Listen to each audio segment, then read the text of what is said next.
Bonsoir, c'est le mardi 19 décembre, il est 19h passé de 2 minutes ici dans nos studios de Pamataï. Merci de nous accueillir chez vous à la maison. Le temps de l'information sur la première, c'est maintenant. Voici les titres de ce présent journal de mardi soir. Il pleut, le ciel est inexorablement bouché. La conséquence, une vigilance accrue pour les orages et un moment qui devrait s'étirer au moins jusqu'à Noël. La cause de ce souci, la convergence du Pacifique Sud qui se plaît actuellement au-dessus du Fiennois. À Tahiti, cela passe. Dans le Tuamotu, cela pourrait coincer. On parle de la grève dans le secteur pétrolier.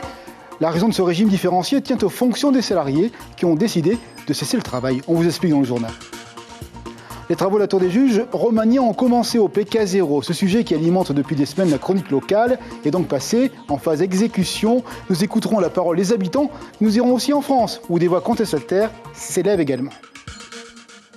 Le Festival des Marquises, 4e jour, et toujours autant de ferveur. Dans notre page spéciale, nous ferons vivre cet événement de l'intérieur, entre chant, danse et souffle d'humanité, du bonheur à venir. On commence donc ce journal, et pas la peine de lever le nez pour percevoir un ciel bas et gris, accompagné parfois de pluies plus ou moins intenses. Météo France l'affirme, ce mauvais temps a pris ses aises au moins jusqu'à la fin de cette semaine. Il enlace le territoire de l'archipel de la Société jusqu'au Gambier, sans oublier une partie des Tuamotu. En cause, la zone de convergence du Pacifique Sud, faite de nuages et d'orages. Le point avec ce reportage signé Gemso et Nicolas Suire. C'était en janvier 2017. La Nahuatl sortait de son lit, dévastant tout sur son passage. 6 ans plus tard, certains habitants de Tenhau se souviennent encore de cet épisode pluvieux exceptionnel qui avait conduit les autorités à évacuer une quarantaine de familles. J'ai envie de sortir de cette merde, mais Afin d'éviter que le même scénario ne se répète, le pays a engagé en 2019 plus de 730 millions de francs pour sécuriser les berges de la rivière. Une réalisation saluée par le premier adjoint au maire. On a touché du bois parce qu'on a une forte houle, une forte pluie. Et la rivière de Nahuatl n'a pas vraiment connu de problème que nous avons connu en 2017. Grâce aux travaux, de canalisation de la rivière qui ont été effectués par le pays à l'époque, si bien qu'aujourd'hui, on peut dormir tranquille. Mais la saison des pluies ne fait que commencer en Polynésie. La semaine dernière, Météo France a annoncé que les précipitations seront supérieures aux normes de saison. Explication. Il y a un axe en fait préférentiel que l'on appelle la ZCPS. Alors, c'est pour zone de convergence du Pacifique Sud. En fait, c'est un axe de précipitation. Vous voyez ici les précipitations qui s'activent et c'est un couloir préférentiel pour les pluies qui vient donc depuis les Cook et qui s'étire sur la Polynésie française, incluant donc la Société, une partie des Tuamotu jusqu'au Gambier. Hier après-midi, le haut-commissaire et le directeur de Polynésie la Première ont signé une convention de partenariat afin d'organiser l'information des populations, notamment en période cyclonique. Et c'est là un nom, le plan Orsec, traduction, organisation des secours. En cas de crise, il est actionné par les autorités, notamment, et vous l'avez vu, les services du Haut-Commissariat. De nombreux partenaires contribuent justement à l'efficacité de la chaîne d'action, chacun à sa place et chacun avec son niveau de compétence. Vous l'avez vu, la Polynésie la Première est dans la boucle. La direction de notre antenne a donc signé un partenariat avec le Haut-Commissaire. Je vous propose d'écouter les explications des différentes parties engagées. Puis il est aussi important, je crois, de préparer la crise. Nous formerons peut-être des journalistes pour mieux comprendre les enjeux de chaque crise. Nous sommes à la veille de la saison cyclonique, donc il importe d'être prêt pour bien informer la population. L'idée est de mettre en place un service d'alerte et d'accompagnement, que ce soit d'abord en radio, sur les réseaux sociaux et en télévision, pour que les gens restent pleinement informés de la situation, qu'on les conseille en lien avec l'État, en lien avec le pays, pour leur permettre d'être à l'abri et de poursuivre leurs activités tranquillement. Justice à Arouet, les plaintes se croisent entre la nouvelle Tabana, Madame Tiura Iriti et Philippe Schill, son prédécesseur, le tout sur fond d'accusations mutuelles de prise illégale d'intérêt. Ce matin, l'actuel maire a été entendu en audition libre. L'enquête se centre sur une subvention attribuée pour l'association de Néa Bennett à hauteur de 2 500 000. Madame Iriti se dit complètement sereine. Nous avons joint au téléphone l'ancien ministre Néa Bennett. Il y a dû avoir une plainte quant à l'implication de ma maman, peut-être, dans le conseil municipal. Donc, je n'ai pas trop compris l'objet de ma présence ici ce matin. mais j'ai tout simplement répondu aux questions et pour justifier que les prestations que j'ai tenues pour le beach soccer ont bien été tenues et donc c'est normal que j'ai été payé pour ça. Et je sais que ça avait un lien avec le contrat de ville, donc le contrat de ville c'est des contrats, il y a des tarifs que le contrat de ville impose aux prestataires. Donc je ne sais pas trop qu'est-ce qui nous est reproché, donc je verrai. En tout cas, j'ai répondu à toutes les questions que le gendarme avait à me poser. Et je ressors de là tranquille, sans plus. L'inquiétude avec les manutentionnaires des hydrocarbures qui sont en grève, vous le savez, depuis le 14 décembre, mais à Tahiti, peu, voire aucun impact. On continue à remplir le réservoir du côté des stations-service comme d'habitude.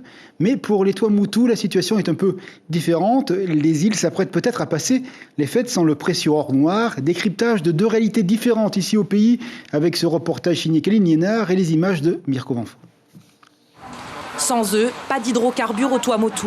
L'or noir est envoyé en fût ou en cubi. Ce sont les employés de la STDP qui les préparent. Ils ne reprendront le travail qu'une fois leur revendication principale entendue. Il y a 4 personnes qui sont parties, par contre, mais ça n'a pas été remplacé. Le travail sur les salariés terrain, ça a commencé à peser trop lourd parce que les demandes ont déjà été faites depuis déjà plusieurs années, depuis 2019 exactement. Et puis, jamais de réponse satisfaisante de la part du patron. 2 autres sociétés sont en grève, la Somstat qui ravitaille les avions et la STDO en charge du ravitaillement sur les quais. Au total, une 30aine de salariés ont cessé leur activité. Pendant les fêtes, là, au niveau des hydrocarbures, on risque pénurie ou pas? Non, je ne pense pas, parce que vous voyez très bien qu'il y a toujours des camions-citernes qui ravitaillent les stations. Je ne pense pas qu'on va bloquer ça. Non. Durcir, je ne pense pas. Nous sommes des grévistes pacifiques. On laisse le temps faire les choses. Peut-être qu'ils sont plus occupés à décharger le pétrolier là que venir négocier. On ne sait pas. Aucune négociation n'a eu lieu depuis le 14 décembre. Contactée par téléphone, la société Pétropole a précisé qu'elle ne s'exprimera que par voie de communiqué. Le syndicat CSIP, lui, a refusé de répondre à nos questions tant qu'il n'y aura pas de négociation. Et ce n'est plus un feuilleton, mais presque une saga à la tour des juges pour les Jeux Olympiques. La Fédération internationale de surf ajoute sa voix au chapitre. Grâce à un système vidéo bien pensé, on pourrait, dit-elle, s'en dispenser. Mais au PK 0, vous le savez, les travaux ont débuté. Le temps presse, Laïna Tétouani a vu des habitants plutôt satisfaits de cela. C'était ce matin.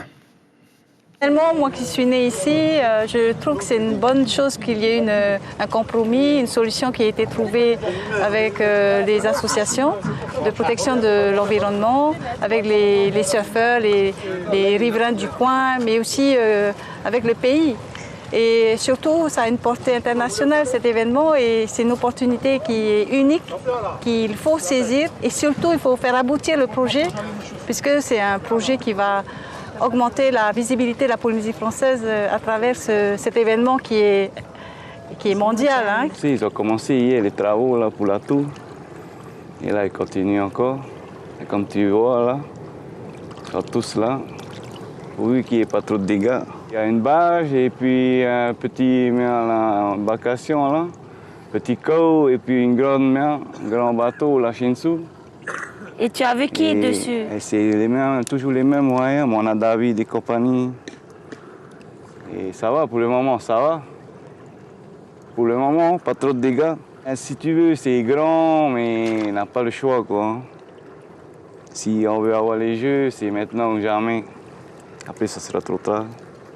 Et cette vague et sa polémique touchent également la métropole. Face à une plage du Pays Basque, une 60aine de surfeurs, épaulés par une centaine de citoyens, a manifesté contre cette tour d'arbitrage. Leur crainte, l'attaque faite aux coraux. Jeunes et moins jeunes ont donné de la voix. Reportage à Guétari avec Sabrina Corrieri et Julie Dubois. Une prière et un rassemblement solidaire. Même à des milliers de kilomètres, une 60aine de surfeurs et une centaine de citoyens du Pays Basque ont voulu témoigner leur soutien à Tiopo, ce village de Tahiti opposé à la construction d'une tour métallique pour les arbitres de l'épreuve de surf des JO 2024. La construction d'une tour métallique qui a déjà commencé à abîmer le corail et qui va continuer à détruire le corail lors de son implantation. Il y a une population locale qui se bouge là-bas face à une grosse machine. C'est les JO, c'est pas rien. Ils ont énormément de pression sur le dos. Donc nous, on s'est dit, surfeurs d'ici, en fait, on doit montrer qu'on est avec eux. Pour ce rassemblement symbolique, ils ont choisi Guétari, qui présente des similitudes avec Tioupo, village de 1800 habitants. Ici, malgré la distance, surfeurs et citoyens se sentent proches des Polynésiens et de leurs préoccupations. On trouve dommage de détruire cet écosystème du corail, de la biodiversité que ça représente, pour 4 ou 5 jours de compétition. L'océan, on en profite tous les jours et c'est essentiel de le protéger et c'est inacceptable ce qui se passe. J'aime bien l'océan et j'aime bien le surf et donc du coup je veux protéger l'océan aussi un peu. On est attentif à la planète et on ne veut pas que pour les JO, il y ait un spot qui soit sacrifié. Tioupo, c'est un spot mythique. Organisé à l'appel de Surfrider et du collectif Rame pour ta planète, les photos de ce rassemblement ont été envoyées à Tioupo pour que le village sache qu'il n'est pas seul dans son combat. Et comme depuis samedi soir, voici le temps de se poser du côté des Marquises. C'est la page dédiée au 14e festival. Voici le jingle.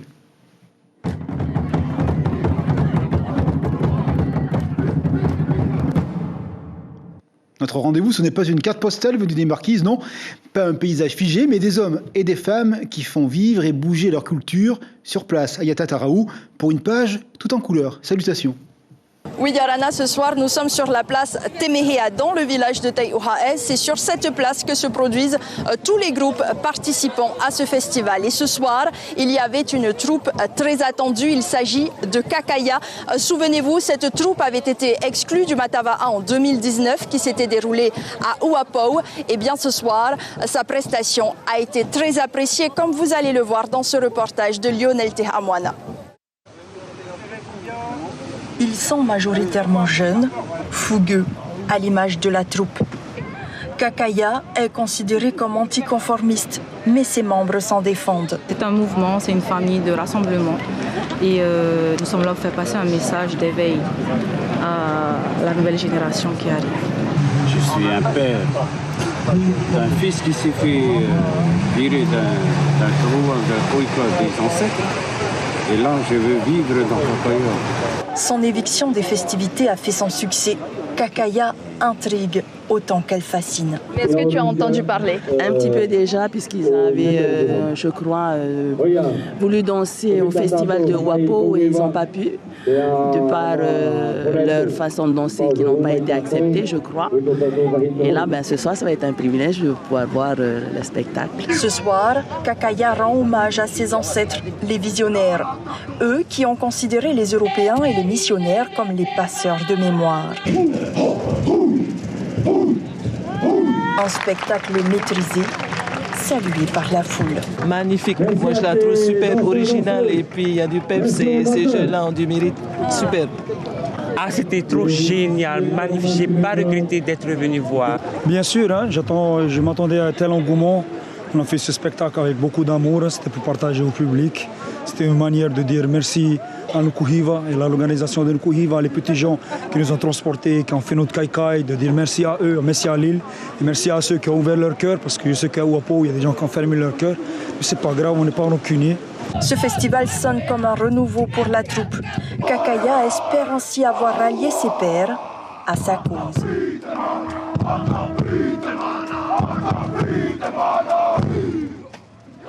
Voilà la prestation de Kakaya qui a été très appréciée par le public, comme vous venez de le voir. À la fin de cette soirée, c'était la troupe de Hivaoa qui a présenté son spectacle Tefa Kauhanui. Kauha. Alors, quel est le thème que vous avez souhaité présenter ce soir? Alors, pour ce Matava'a, Hivaoa a voulu présenter l'avant-première de la création des îles Marquises, qui dit les dieux du sang, les dieux du jour, les dieux de la nuit et les dieux de l'amour. Votre troupe est composée de jeunes et de personnes plus âgées. Est-ce qu'il y a cette transmission justement entre générations dans la délégation de Hivaoa? Justement, cette année, la transmission est très voyante parce que on est deux jeunes à accompagner la troupe de Hivaoa au Matava'a de Nukuhiva, mais nos papatupuna, nos anciens, nous soutiennent pas derrière. Et le thème, vous l'avez écrit à partir d'histoires qui existent réellement sur l'île ou ce sont des légendes? Alors, celle que nous allons présenter ce soir, c'est des légendes. Alors, nous avons travaillé avec nos anciens et nous, avec la modernisation, on a fait nos recherches dans tous les musées, tout ça, pour savoir nos histoires. Et c'est à partir de ça qu'on a mis en place notre spectacle de ce soir. Merci beaucoup, Tefa, pour toutes ces informations. Voilà, et puis à présent, je vous propose de regarder la prestation de la délégation de Tahuata qui vous présente une nouvelle façon de danser, la danse du cheval. Pour la délégation de Tahuata, c'est une course contre la montre. Tout juste débarqué de Hatiheu, la fatigue se lit sur les visages quand l'excitation de danser sur la place Temehea prend le dessus. On dansait le hiyo'o, le poto, le haka, le hakamanu, le rikuhe et le uta. C'est une fierté pour nous de danser sur scène. Pour faire plaisir notre tupuna de danser.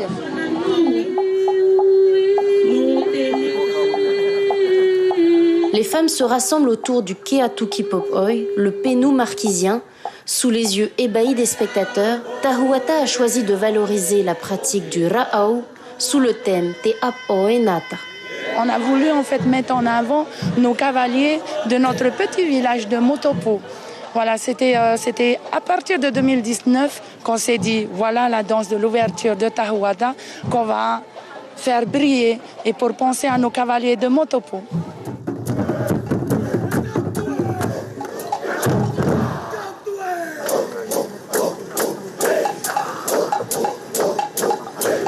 Les 180 artistes de la troupe ont travaillé pendant 3 mois pour offrir 45 minutes d'un spectacle grandiose où les enfants ont eux aussi montré tout leur talent. À l'école, on pratique beaucoup la langue marquisienne, on favorise des activités en marquisien avec les élèves. Donc dès le plus jeune âge, ils sont déjà baignés dans la langue au moins déjà, et après dans tout ce qui est culture, danse et chant.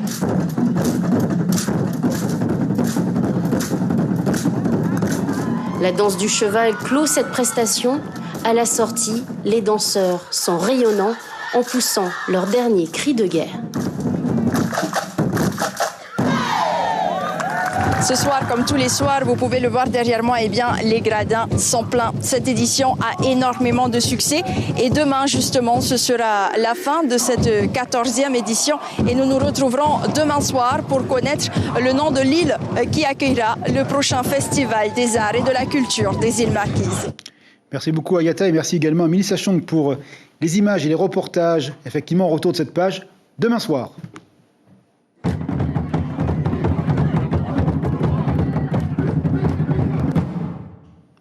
Allez, on part de l'autre côté du pays, de la bonne humeur et de la joie et des rencontres interquartiers. Ça se passe à Haut. Pas question de s'ennuyer ou de se morfondre pendant les vacances. Jeunes et moins jeunes se mêlent à la partie. Tout a débuté hier. Ouverture en fanfare et en couleur. Tour d'honneur et bonheur du vivre ensemble à Haut. C'est de la vitamine. Des réactions au micro de Mathieu Allot, notre correspondant bien heureux de Lille. Depuis 2-3 ans, on a l'habitude d'organiser des activités pendant des vacances et ça met un peu de l'ambiance, ça rassemble en fait tous les gens, même ceux de Tahiti. Et maintenant, on voit qu'il y a de plus en plus de monde qui revient sur la table juste pour pouvoir participer aux activités. Merci la team Merci. Qu'est-ce que tu penses de cette soirée? Ah, super, ça bouge. Il ne faut pas vieillir à la maison, il faut venir s'amuser. Voilà, c'est quasiment la fin de ce journal et nous venons d'apprendre ce soir le décès de Moé Lokai, la directrice de cabinet du président Motoi Broderson. Elle est décédée cet après-midi d'une longue maladie. La première adresse à sa famille toutes ses condoléances. Voilà, c'est quasiment la fin de ce rendez-vous d'information. Nous vous répétons l'information principale de la journée. Alors que nouveau plan Orsec a été signé, nous vivons actuellement une période orageuse qui va s'étirer tout au long de la présente semaine. Une longue bande de nuages est en position stationnaire sur une grande partie du pays. Attention donc aux orages possibles. Vigilance surtout sur les routes, donc soyez prudents. Programme de notre première ce soir sur les écrans, vous le voyez, de la fiction et de la police, meurtre au paradis, série qui nous fait voyager à travers les Antilles, et puis OPJ, une série également que vous connaissez. La presse écrite, quelle est donc la proposition de nos confrères pour demain? Vous le voyez, le sujet concerne l'avortement. Les églises ferment face à l'avortement, alors qu'il est question au niveau de la métropole d'inscrire le thème de l'IVG dans la constitution du pays. Voilà, demain matin, l'information à la radio, double signature, Corinne et Abinera. Et comme tous les soirs, les images des marquises nous permettent de refermer ce journal avec beaucoup de sérénité. Rendez-vous donc demain soir, 19h, pour votre journal en français. Belle nuit avec nous.